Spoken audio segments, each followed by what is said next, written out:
Welcome students. After making one short videos of your physics syllabus, I am with you to handle your pressure before examination.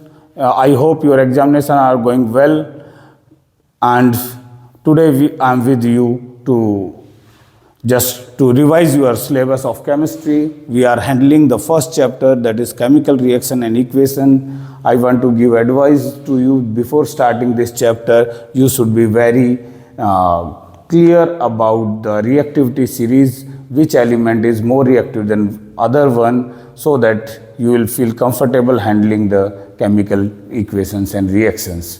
Okay, चलो आपको पता होना चाहिए पहले, ये आपकी रिएक्टिविटी सीरीज है। Potassium, sodium, calcium, magnesium, okay, aluminium, manganese, zinc, ferrous, iron, lead, hydrogen I circled here to it will help you to remember what are the above. And after low reactive, copper, mercury, silver, your gold and platinum. ठीक है, ये आपको clear होना चाहिए। फिर आपको कोई problem नहीं आएगी जब रिएक्शंस को हैंडल करोगे तो। ठीक है, चलो चलते हैं। First, chemical change. Chemical change, there are two kind of change, physical change and chemical change. Okay, physical change वो हो सकते हैं जो रिवर्सिबल हो सकते हैं। We are making this video to just examination point of view. You should not worry about the physical changes. Okay, just we are going for chemical change. Okay, definition of chemical change: when two substances reacts with one another to make another new kind of substance, जिसकी chemical physical property सब अलग होंगी, और कह सकते हो that change occurs at the molecular level, और उसके bond बिल्कुल दूसरी तरह के हो जाते हैं और उसकी सारी की सारी प्रॉपर्टी चेंज हो सकती है, which is not reversible at all.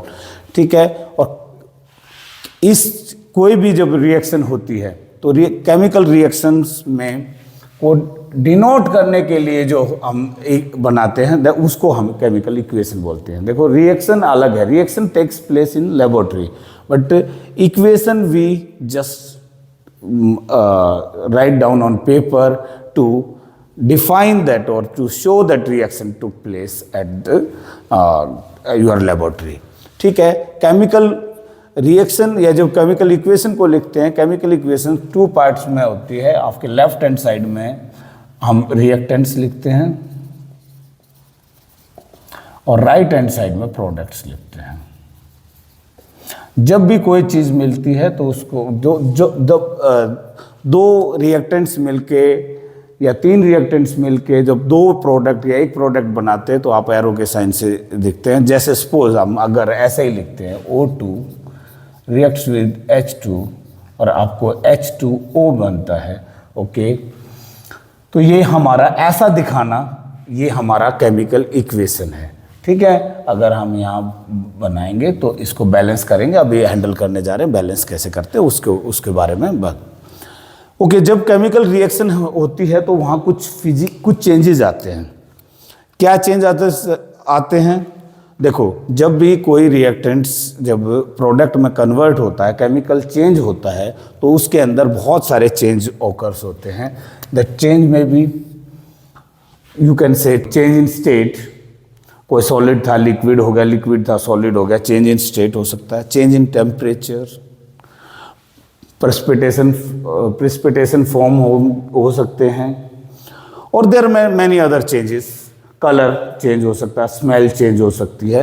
ठीक है, ये चेंजेस आप अपने थोड़ा सा, this are not just I am giving you, you should feel comfortable. एक वन गो में आपका ये चैप्टर हम कर रहे हैं और it will not take much time, just before एक रिवीजन हो जाएगा आपको। नेक्स्ट, जो most important part of this chapter, balancing of chemical equation. Chemical equation को बैलेंस करना आपके एग्जामिनेशन पॉइंट ऑफ व्यू से बहुत इंपॉर्टेंट इसलिए है कि कई बार आउट ऑफ 4 1 मार्क में क्वेश्चन आएगा कि which of the following is not balanced और which of the following is balanced. ऐसे करके आपको पता होना चाहिए। और सम टाइम ऐसा भी क्वेश्चन पूछा जाता है, why we do balancing of chemical equation. सबसे पहले तो आप इस क्वेश्चन का देख लेते हैं, why we balance chemical equation. Chemical equation को बैलेंस क्यों करते हैं? देखिए, आपने पढ़ा है law of conservation of mass. Mass neither be created not destroyed, can change from constant, mass remain same. Reactants का जितना मास होगा उतना ही प्रोडक्ट का होगा, और इसको मास की फॉर्म में ना ले तो एटम की फॉर्म में, तो total number of atoms in reactant should be the total number of atom in product. इसको कंजर्वेशन ऑफ मास को फॉलो करने के लिए हम बैलेंस करते हैं इक्वेशन को। ठीक है, ये बहुत इंपॉर्टेंट है, क्योंकि जितने मोल आपके रिएक्टेंट्स में कितने मोल, ये जैसे सपोज आप कह सकते हो 1 mole of oxygen gas reacts with 2 mole of hydrogen gas to make 2 mole of water molecules. तो इस तरह से आपका टोटल मास जो है बैलेंस रहना चाहिए।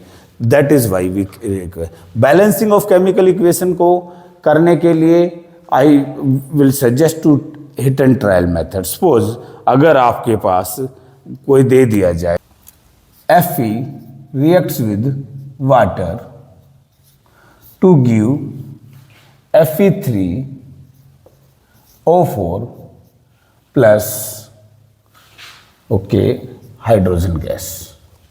ठीक है, अगर इस केमिकल रिएक्शन को बैलेंस करने के लिए आपको दे दिया जाए, तो मैं आपको एक फॉर्मूला बोलता हूँ। पहले आप देखोगे मेटल को, पहले जो मेटल यूज हुआ है उसको देखोगे, उसको बैलेंस करोगे। यहाँ 3Fe है तो यहाँ पर 3 लिख दोगे।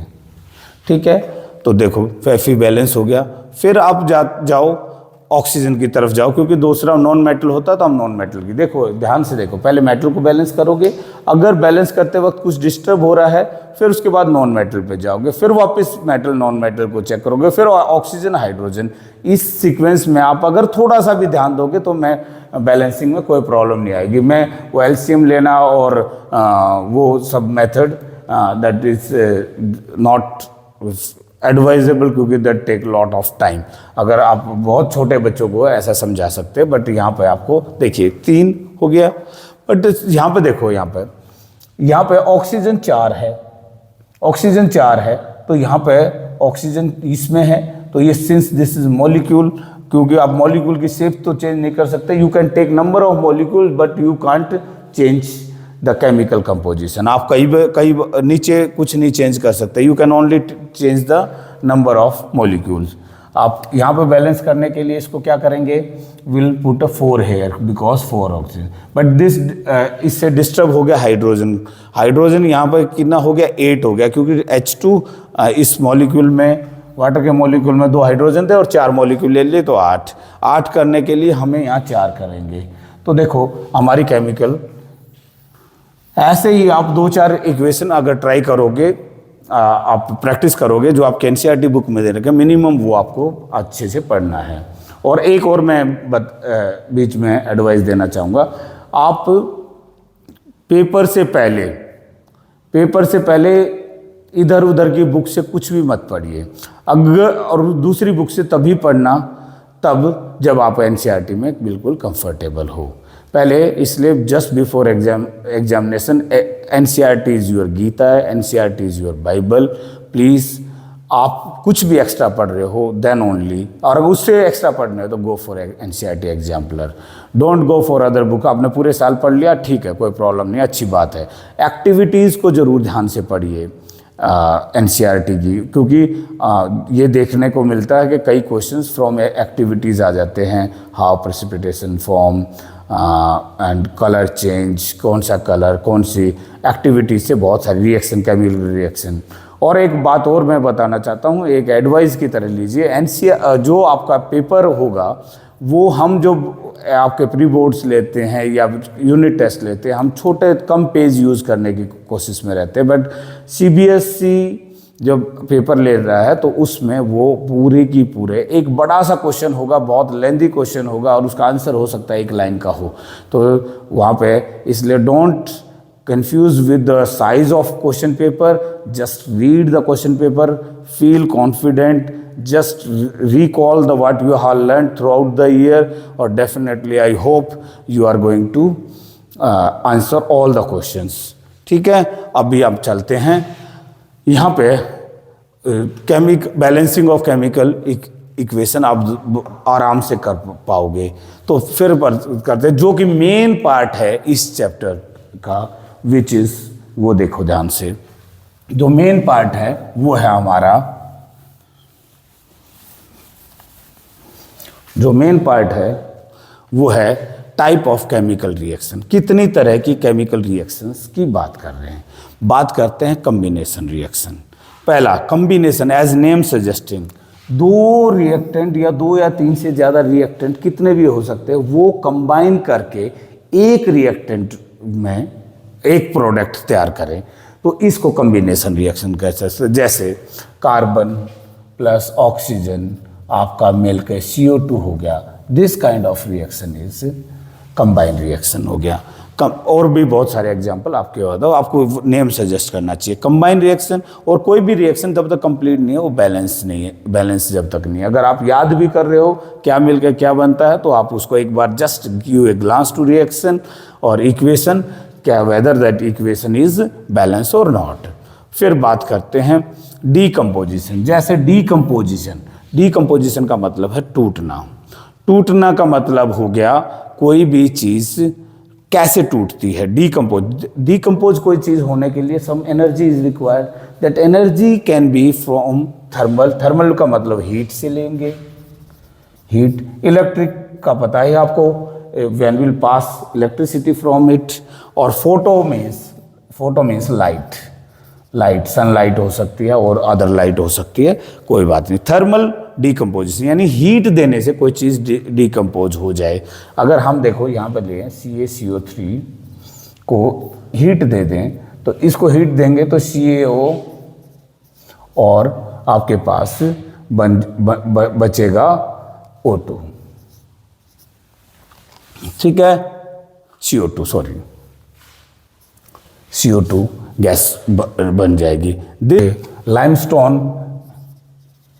लाइमस्टोन कहेंगे इसको। लाइमस्टोन को जब हीट करेंगे तो आपके पास quick lime and carbon dioxide हो जाएगा, quick lime and carbon dioxide मिल जाएगा, ठीक है। ये हो गया हमारा थर्मल डीकम्पोजिशन। ध्यान से देखिए, जब कोई हीट करने से कोई रिएक्टेंट प्रोडक्ट बनाए। इलेक्ट्रिक, जब इलेक्ट्रिसिटी आपने electrolysis process from the 8th class पढ़ा, जब भी अगर यहाँ पे हम दो कंडक्टर ले लें और उसको एक किसी बैटरी से कनेक्ट कर देते हैं, तो दिस प्लस साइन और माइनस साइन, दिस अगर आपको ये कॉन्सेप्ट आपको मेटल एंड नॉन मेटल में भी, रिफाइनिंग में भी काम आएगा, तो ध्यान से देखना। तो पॉजिटिव से कनेक्ट होता है दैट इज ऑलवेज एनोड, और नेगेटिव से कनेक्ट होता है कैथोड। तो जब यहाँ पे पानी में से इलेक्ट्रिसिटी पास करते हैं, इसको सोर्स से कनेक्ट करते हैं, तो क्या होगा, तो यहाँ पे वाटर है वो डीकम्पोज हो जाएगा OH नेगेटिव और H प्लस आयंस में। सिंस दिस इज एनोड, यह एनोड है, एनोड पॉजिटिव है, तो ये नेगेटिव आयंस को अपनी तरफ अट्रैक्ट करेगा। और दिस इज ये नेगेटिव आयन होगा तो ये इलेक्ट्रॉन यहाँ से पास होंगे, तो ये नेगेटिव होगा तो पॉजिटिव। यहाँ देखो, यहाँ पे एनोड पे ऑक्सीजन गैस अकुमुलेट हो जाएगी, और कैथोड पे यहाँ अगर हम ऐसे ट्यूब लेते हैं और यहाँ पे हाइड्रोजन गैस अकुमुलेट हो जाएगी। तो इसको देखो, ये हो गया इलेक्ट्रिक डीकम्पोजिशन रिएक्शन। डीकम्पोज का मतलब टूटना, तो ठीक है, तो आप इसको ध्यान से समझ सकते हैं। और इसलिए ध्यान से देखो, एक और चीज बीच में बता देता, एनोड इज ऑलवेज पॉजिटिव, और इसलिए एनायन नेगेटिव होते हैं, क्योंकि एनोड की तरफ जो अट्रैक्ट होते हैं, इसलिए एनायन इज ऑलवेज नेगेटिव, और कैटायन इज ऑलवेज पॉजिटिव, और कैथोड इज नेगेटिव। ध्यान से, ये बच्चों को कंफ्यूजन रहता है, इसको थोड़ा सा ध्यान से देख लेना, ठीक है। Second is photo means light. Photo decomposition होगा तो AgBr जब डिकम्पोज होगा तो वो सनलाइट में Ag प्लस Br2, ये आपको पता होना चाहिए Br2, अगर इसको बैलेंस करेंगे Br2 तो आपके पास 2 कर देंगे, और सिंस 2 यहाँ हो गया तो यहाँ पे भी हो जाएगा, तो ये हो जाएगा। ऐसे ही ये आपको डिकम्पोजिशन रिएक्शन का मतलब समझ में आ गया। व्हेन एक रिएक्टेंट डिकम्पोज इनटू 2 प्रोडक्ट्स। ठीक है, चलते हैं displacement reaction. As name suggesting displacement when more reactive, less reactive element displaces any ion to more reactive element। तो एक ये कह सकते हो, जैसे हम एग्जांपल लें, ओके, यहाँ पे देखो Fe is more reactive than copper, तो हम ऐसा ले लें, कॉपर सल्फेट ले लेते हैं, कॉपर सल्फेट, और उसमें Fe से रिएक्ट कर दें, तो हमारे पास क्या बनेगा, देखो copper Fe is more reactive than copper, तो आपके पास होगा FeSO4 प्लस कॉपर। तो सच डिस्प्लेसमेंट टुक प्लेस, देखो ध्यान से देखो, ये डिस्प्लेस हो गया, तो इस तरह से डिस्प्लेसमेंट। इसलिए just go with the literal meaning of the word, you will never forget. Okay, double displacement में भी कुछ ऐसा ही है। ओके, हम ध्यान से देखिए, सोडियम सल्फेट बेरियम क्लोराइड के साथ रिएक्ट करे, सपोज देखिए यहाँ पे sodium is more reactive than barium, तो यहाँ क्या होगा, इसमें डिस्प्लेसमेंट हो जाएगा। ध्यान से देखो, NaCl हो जाएगा, क्लोरीन ये इसके साथ चला जाएगा और ये इसके साथ आ जाए, तो यहाँ डबल डिस्प्लेसमेंट हो जाएगा, और यहाँ क्या होगा, NaCl एंड और बेरियम सल्फेट। ठीक है, ओके, यहाँ पे इस तरह से आपको डबल डिस्प्लेसमेंट भी, बहुत सारी रिएक्शन हो सकती हैं। सम टाइम ऐसी सिचुएशन भी देगा डिस्प्लेसमेंट रिएक्शन में जब रिएक्शन टेक प्लेस ही नहीं होगी। आपको ये ध्यान रखना है कि यहाँ पे कौन सा ज़्यादा रिएक्टिव है, अगर रिएक्टिविटी सीरीज, इसलिए फर्स्ट चैप्टर के लिए बहुत ज़्यादा इंपॉर्टेंट हो जाती है। Now come to the oxidation and reduction. Okay, ध्यान से देखिए, ऑक्सीडेशन क्या है। ऑक्सीडेशन की डेफिनेशन में आप कह सकते हो ऑक्सीडेशन, यहाँ ध्यान से देखो, ऑक्सीडेशन, ऑक्सीडेशन मतलब, इसको याद रखने के लिए 3 बातें बताऊंगा मैं। Gain of oxygen, gain of oxygen, oxygen, और लॉस ऑफ हाइड्रोजन और loss of electron.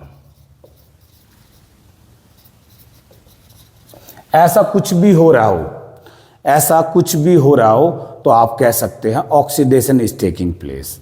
Okay, we are taking one example, copper plus oxygen मिलके आपको CuO हो गया, तो यहाँ गेन ऑफ ऑक्सीजन हो रहा है कॉपर, तो ये कॉपर यहाँ पे कॉपर का ऑक्सीडेशन हो रहा है। ठीक है, तो समझो यहाँ पे, ठीक है, ये ऑक्सीडेशन की डेफिनेशन। और रिडक्शन क्या है, रिडक्शन को भी ध्यान से समझिए।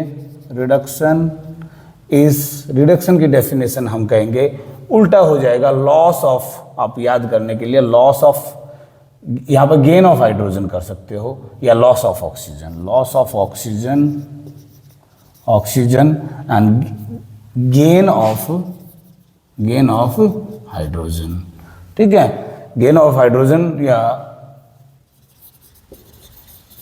और गेन ऑफ इलेक्ट्रॉन। देखिए ध्यान से, यहाँ लॉस ऑफ इलेक्ट्रॉन था, तो यहाँ गेन ऑफ इलेक्ट्रॉन। ये बात अगर रिडक्शन में भी, okay, CuO plus H2, Cu plus water.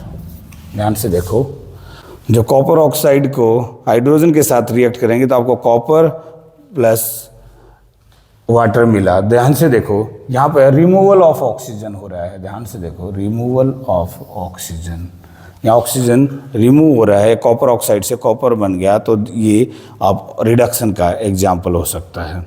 इस चीज़ को थोड़ा सा याद रखोगे तो आपके पास एक रिडॉक्स रिएक्शन लेंगे जो जिसमें दोनों के दोनों रिडक्शन और ऑक्सीडेशन, बहुत इंपॉर्टेंट सेक्शन है यहाँ पे। एक इक्वेशन में रिडक्शन और ऑक्सीडेशन साथ हो रहा है तो आपके पास बहुत सारे क्वेश्चन आते हैं। What is being reduced here, what is oxidize, what is reducing agent, oxidizing agent, ऐसा पूछा जाता है। वही इक्वेशन ले लेते हैं, CuO प्लस H2, यहाँ पे आपके पास Cu प्लस H2O। ध्यान से देखो, ओके यहाँ पे हाइड्रोजन गेनिंग ऑक्सीजन, तो ये हो गया ऑक्सीडेशन ऑफ हाइड्रोजन। अगर पूछे जाए क्या यहाँ पे ऑक्सीडेशन हो रहा है, किसका, हाइड्रोजन का ऑक्सीडेशन हो रहा है क्योंकि hydrogen is gaining oxygen here. यहाँ ये ऑक्सीजन का रिमूवल है तो ये रिडक्शन हो गया। ध्यान से देखो, हम यहाँ पे रिड्यूस क्या हुआ है, रिड्यूस बोले या रिडक्शन बोले, ऑक्सीडाइजेशन बोले या ऑक्सीडाइज्ड बोले। तो यहाँ पे देखोगे क्या ऑक्सीडाइज हो रहा है, अगर पूछा जाए ऑक्सीडाइज क्या हो रहा है तो आप क्या कहोगे, यहाँ हाइड्रोजन ऑक्सीडाइज हो रहा है। क्या रिड्यूस हो रहा है, कॉपर ऑक्साइड रिड्यूस हो रहा है, टू विच व्हाट, कॉपर। तो अब रिड्यूसिंग एजेंट क्या होगा, रिड्यूसिंग एजेंट। ध्यान से देखिए, रिडक्शन किसका हो रहा है, रिडक्शन जिसका हो रहा है उसके बाद दूसरे वाला रिड्यूसिंग एजेंट होगा क्योंकि इसके कारण इसका रिडक्शन हो रहा है। रिडक्शन कॉपर ऑक्साइड का, रिडक्शन पूछा जाए किसका, कॉपर ऑक्साइड। रिड्यूसिंग एजेंट किसके कारण हो रहा है, हाइड्रोजन गैस हो जाएगा। और ऑक्सीडाइजिंग एजेंट पूछा जाए,